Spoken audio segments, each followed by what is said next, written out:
ایک شخص نے بازار میں دیکھا کہ ایک شخص اپنا غلام بیچ رہا ہے۔ وہ یہ آواز بھی لگا رہا ہے کہ یہ بہت اچھا غلام ہے، اس کے اندر اس کے علاوہ کوئی اور عیب نہیں ہے کہ یہ کبھی کبھی چغلی کرتا ہے۔ کسی شخص نے یہ آواز سنی، اس نے سوچا کہ یہ تو کوئی عیب نہیں ہے، چغلی کرنا تو عام سی بات ہے، تو اس میں کیا خرابی ہے، اس غلام کو خرید لینا چاہیے۔ تو اس آدمی نے اس غلام کا سودا کر کے خرید لیا اور اپنے گھر لے آیا۔ کچھ عرصے تک تو وہ غلام ٹھیک ٹھاک کام کرتا رہا۔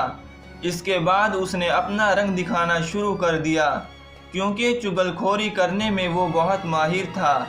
اسی لیے اس نے چغل خوری کے اندر اپنا کرتب دکھلایا، اور وہ سب سے پہلے اپنی مالکہ کے پاس گیا۔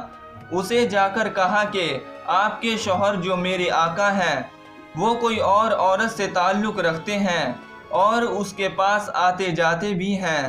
بہت جلد وہ آپ کو چھوڑ کر اس سے شادی کر لیں گے، اور میں آپ کی بھلائی کے لیے ہی بتا رہا ہوں، یہ بات کسی اور کو مت بتانا۔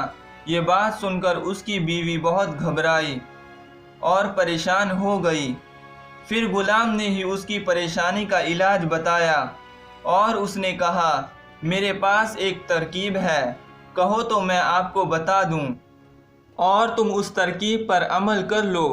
تو مالکہ نے کہا ٹھیک ہے بتاؤ۔ تو اس غلام نے کہا کہ جب آپ کا شوہر سو جائے تو اس کی داڑھی کے 1-2 بال کاٹ کر اپنے پاس رکھ لینا، پھر دیکھنا کیا ہوتا ہے، پھر وہ ہمیشہ تمہارے ہو کر رہیں گے، کبھی بھی دوسری عورت کی طرف نظر نہیں اٹھائیں گے۔ عورت نے جواب دیا کہ یہ تو بہت آسان کام ہے، یہ تو میں آج ہی کر لوں گی، خدا نہ خواستہ کل کو کچھ اور ہو گیا تو میں کیا کروں گی۔ اب وہ غلام آقا کے پاس گیا اور اس سے کہا آپ کی بیوی کے دوسرے مرد کے ساتھ ناجائز تعلق ہیں اور بہت جلد وہ آپ کو چھوڑنے والی ہے۔ اس نے یہ فیصلہ کر لیا ہے کہ وہ آپ کو آج رات اس طرح سے ذبح کرنے والی ہے۔ اگر آپ کو میری بات پر یقین نہیں ہے تو آپ جھوٹ موٹ سو کر دیکھنا، اگر آپ کا گلا نہ کٹ جائے تو مجھے بتانا۔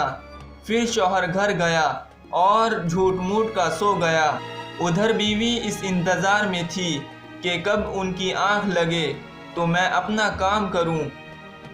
اب ڈر سے شوہر کو نیند کہاں آئی، بس جھوٹ موٹ کا کھرراٹے لینے لگا۔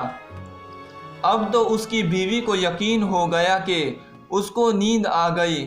پھر اس کی بیوی اس طرح لے کر پہنچی ہی تھی اور ابھی ہلکا سا اس طرح گلے پر رکھا ہی تھا کہ اس آدمی نے فوراً اپنی آنکھیں کھول دی اور بیوی کو پکڑ کر کہا اچھا تو تم مجھے مارنے جا رہی ہو۔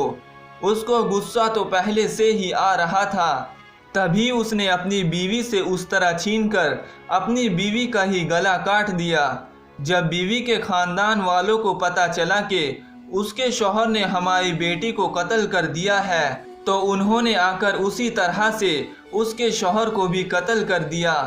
اب شوہر کے خاندان والے بھی آ گئے، پھر دونوں خاندانوں میں خوب جھگڑا ہوا اور 20 لوگ مارے گئے۔ تو محترم دوستو، آپ نے دیکھا کہ اس غلام نے ذرا سی چغلی سے کس طرح سے دونوں خاندانوں کو تباہ کر دیا۔ محترم دوستو، چغلی کرنا ایک بہت بری بات ہے، اسی لیے اللہ تعالیٰ نے چغلی کو حرام قرار دیا ہے۔ دوستو، ویڈیو پسند آنے پر ویڈیو کو لائک کریں، اپنے دوستوں کے ساتھ شیئر کریں اور ہمارے چینل کو سبسکرائب کریں۔